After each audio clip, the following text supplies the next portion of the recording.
How to activate the Google Assistant by pressing down the power button on your Google Pixel phone. Now to get started, first go to the settings. In the settings, search for gestures. It should show right on top. Click on gestures and then scroll all the way to the bottom. Click on press and hold power button. Now, if it's set to power menu, change it to digital assistant.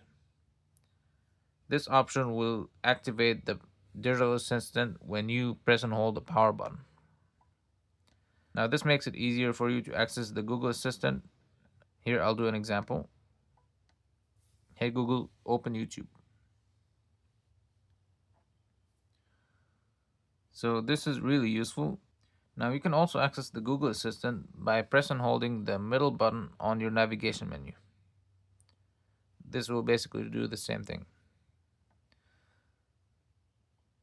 So that's it for the video, and thanks for watching.